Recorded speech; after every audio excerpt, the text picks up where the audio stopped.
Well, hi, everybody. Thanks for joining us on Logistics Executive TV. I'm Kim Winter from Logistics Executive Group.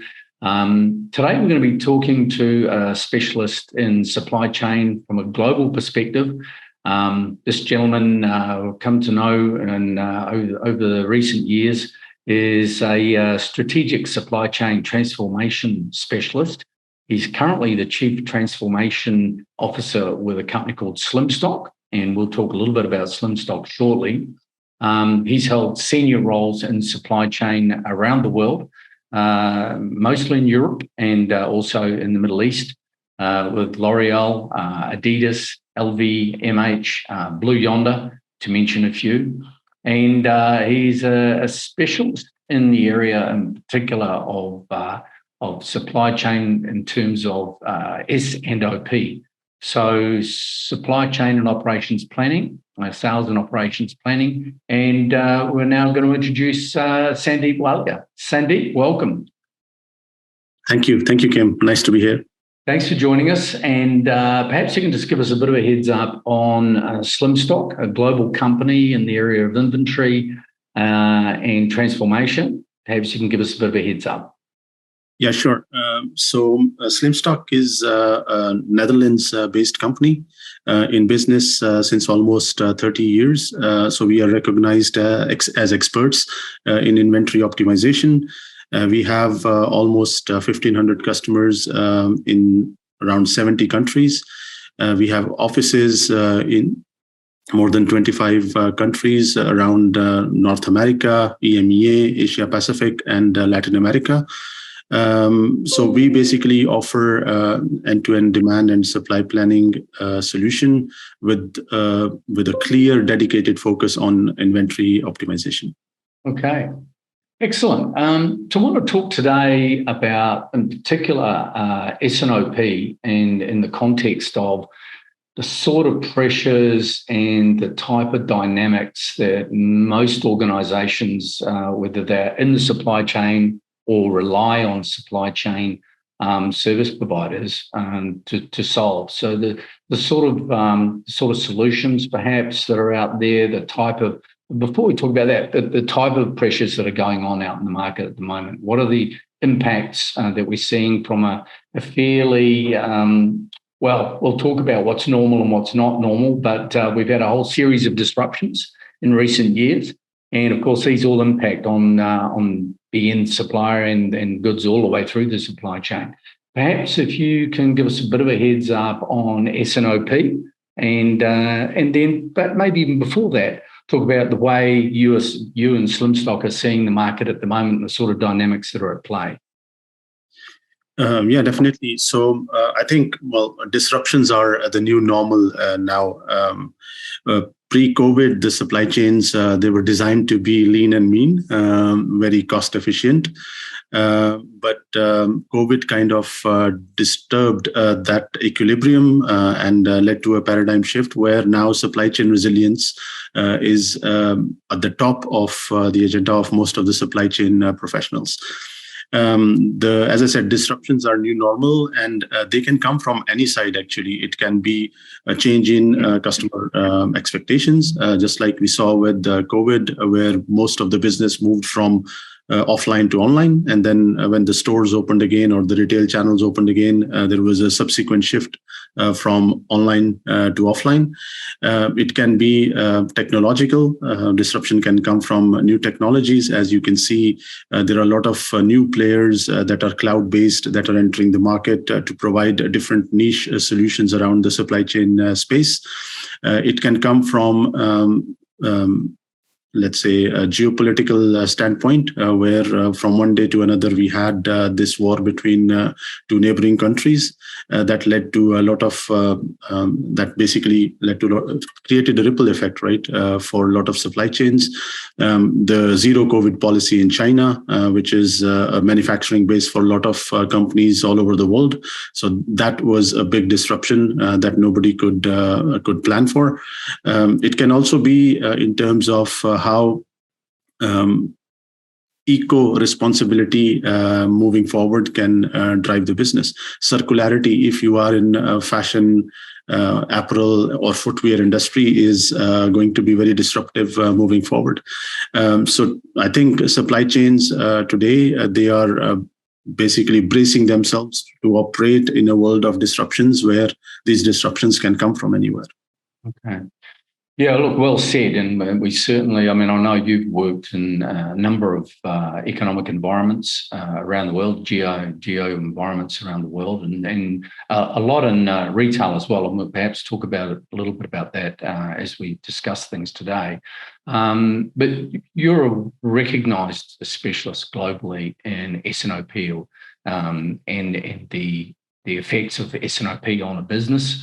Perhaps you can tell us a little bit about S&OP and the importance for S&OP in supply chain. Yeah, sure. S&OP is it originated in 1980s, right? It's been there since a very long time. Certain industries embraced it for consumer goods or automotive, and they've been using S&OP as a business management process of choice since many years. So basically, it is a structured decision-making process that aligns all the functional areas of business, whether it is commercial, marketing, finance, operations, under an aligned set of assumptions to achieve the goals that businesses set in their strategic and operating plans. So S&OP, as I said, is a decision-making forum where plans are reviewed and validated, key business issues are identified, and different organizational functions, they come together to align on strategic, tactical, and operational objectives. Mm-hmm. So sales and operations planning suggests a meeting of the ways, I guess, of two of the what is often seen in any business as quite different components. One being sales, and people involved in sales have a certain view of the world, and then you get operations, which more used to being perhaps the back end of the business, although, as we've seen in the last couple of years, very, very importantly coming to the fore.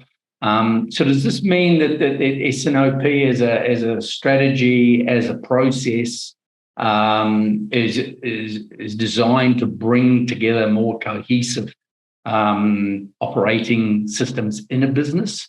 How would you view that? Yeah, so supply chain, S&OP basically helps to align the supply chain strategy with business strategy, right? So to ensure that supply chain design is in line with the CVP, the customer value proposition that a business is trying to deliver. If the focus of the business is on NPS, customer experience, service, but supply chain is focused on costs and working capital efficiency, then there will be lost opportunities for sure. So that's why S&OP is important. It is to basically make different functions in the organization with different objectives collaborate together, pull in the qualitative intelligence that is there in the organization for better decision making, and basically ensure that your supply chain is there to serve your business and not the other way around. Right? Okay. So what degree then is S&OP as strategy within a business dependent on technology? I mean, we hear a lot about S&OP with supply chain transformation and S&OP being a major component of that. Is it technology-based? And if so, what sort of technologies are utilised? Or is it more a high-level strategic approach? At Slimstock, we have a very clear understanding of how technology fits into a S&OP or an IBP process. So we understand that technology is an enabler. It is more, S&OP is more a people and governance process. So S&OP is run by people. It is around behaviors, it is around governance, it is around top management sponsorship. It is around collaboration, and technology is just an enabler and a facilitator. So if you have very good S&OP tech technology solution, but you don't invest in people and process, then you'll not get any results. But if you have very clear understanding of how people can contribute to the excellence in S&OP, then technology is secondary, right? So we are very clear with that. That's why when we discuss with our customers around S&OP, our focus is not on technology. Our focus is on people, on collaborative cross-functional processes, on change management, on making sure that the governance understands the value, or top management understands the value of S&OP, and there is right governance and discipline to run it. Technology is secondary, and it may be counterintuitive coming from somebody who is in technology, but I think we are very clear and comfortable with the fact that technology in S&OP is just an enabler and facilitator, and it is more a process that is driven by people with right governance. Great. Well, thanks for providing that insight and clarification. I'm interested to know who in the organisation would normally be the driver behind an S&OP driven transformation, and would that be the same for a manufacturing organisation as it would be for a retail organisation? Who, generally speaking, would be the person or the position that would drive the requirement for S&OP? Yeah, sure. So I'll share an example of one of my previous employers here, which I would say is one of the best run supply chain organizations in the world. They are in the top 25 of Gartner supply chain rankings. So there, what I saw was S&OP was run basically by people where bottom line responsibility was. And this is very important because if we give the responsibility to teams that only have top line responsibility, we might be able to achieve our top line objectives, our sales, but then at what costs, right? So S&OP responsibility, running the S&OP lies basically with the team members or a leadership that has bottom line responsibility, not the top line responsibility. And without that, it would be difficult to run efficient and disciplined S&OP. So that was when I was practicing S&OP, when I was running or managing or leading S&OP. But then when I moved into consulting on the technology side and we started implementing S&OP in different organizations, this was also one of the key decision points during the implementation. Who is responsible and accountable to make sure that S&OP delivers the results that business expects? And no S&OP will deliver any result without top-level sponsorship and participation, right? Participation is very important.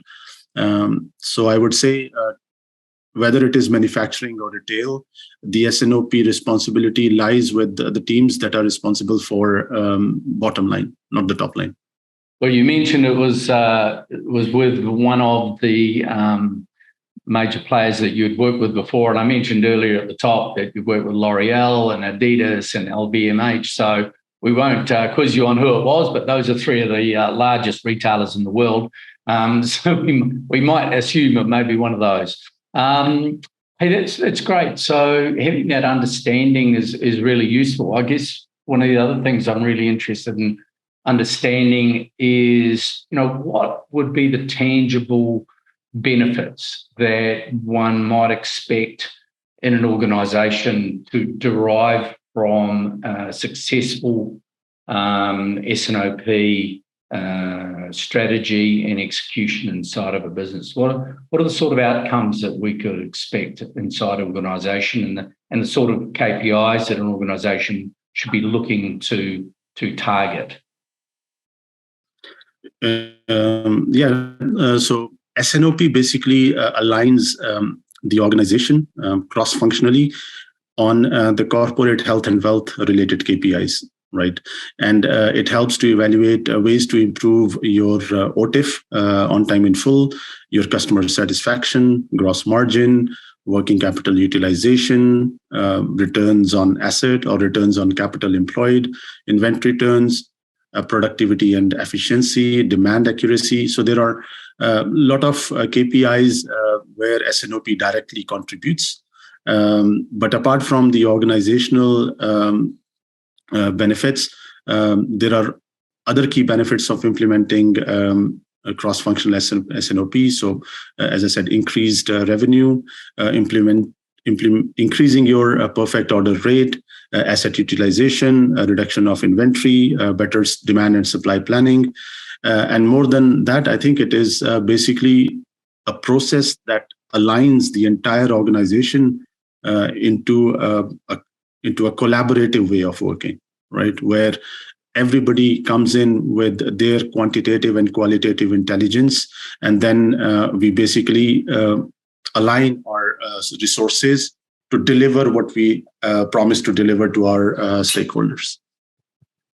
So maybe to wrap up, Sandeep, you could give us a couple of ideas about, for organizations looking at going down an S&OP transformation or exploring that, what would be some of the pitfalls or some of the issues or factors that, whether it be the supply chain manager or whether it be finance or operations inside the business, what would be some of the key issues to look at to commence this journey? What would be some of the checklist of the let's not do X, Y, Z, or let's be aware of various things?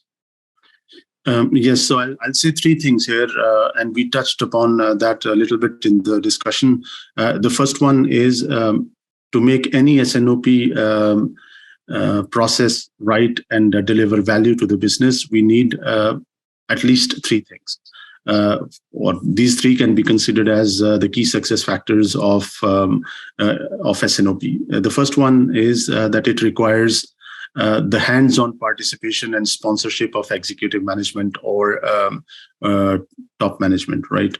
Whether it is COO, CEO, general manager, managing director, or different CXOs, it requires their participation because, as I said, it needs to occur at the level where bottom line responsibility resides, where we have a clear understanding of what decisions we need to take around strategy, policy, and risk.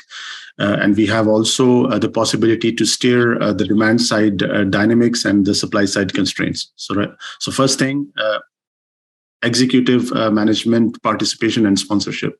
Second one is S&OP is cross-functional and collaborative, which means we need all hands on deck. We need everybody from sales, finance, marketing, operations to be there, so that, as I said, we pool in the qualitative intelligence that we have in the organization to create visibility and enable decision-making. And the third, last but not the least, important aspect to make any S&OP a successful implementation is to have clear understanding of planning horizons, which means which topics I need to address in operational horizon versus tactical and strategic horizon. How do I set up my S&OP in two steps, where in the first step I review and respond, and in the second step where I plan and align. And the third level is granularity, right? We cannot run S&OP at SKU level. At what level of my product and location hierarchy I have to run my S&OP on. So these are the three things I would say that are very important. Top management participation and sponsorship, cross-functional collaboration, and understanding at what level of my planning horizon and granularity I have to run my S&OP. Right. Oh, that's fantastic. Thanks for sharing that.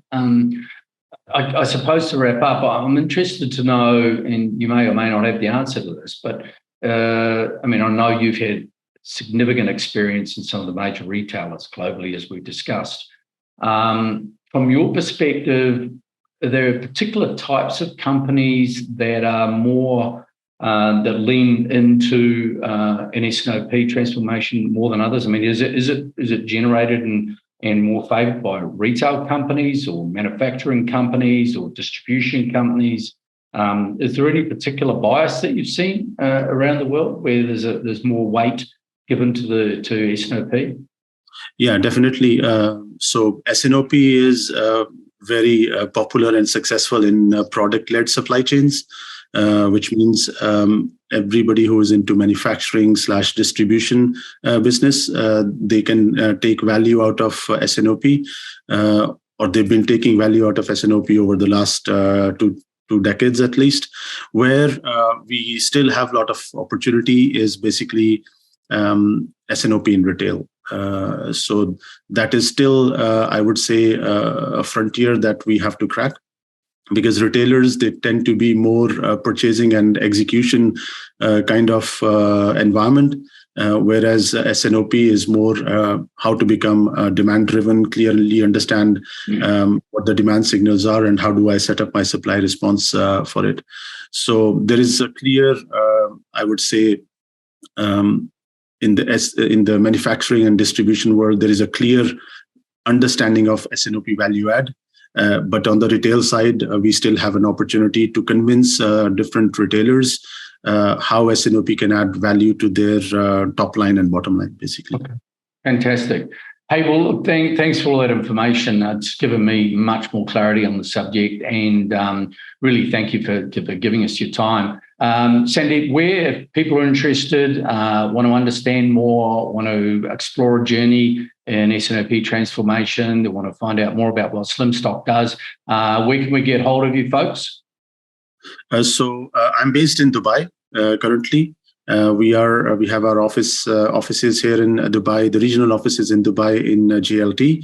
Then we have office in South Africa and also in Saudi Arabia, because these are the two markets where we see a lot of potential. Of course, I'm on LinkedIn, so I can share my details and my email with you. And more than happy to answer any follow-up questions from the audience if needed. Brilliant. Okay. Sandeep Walia, Chief Transformation Officer at Slimstock, global leader in S&OP and all things to do with inventory. Thanks so much again for your time, and we look forward to keeping in touch with the journey for Slimstock. Thanks, Kim. Thank you very much, and have a nice day. Thanks, everybody, for joining us.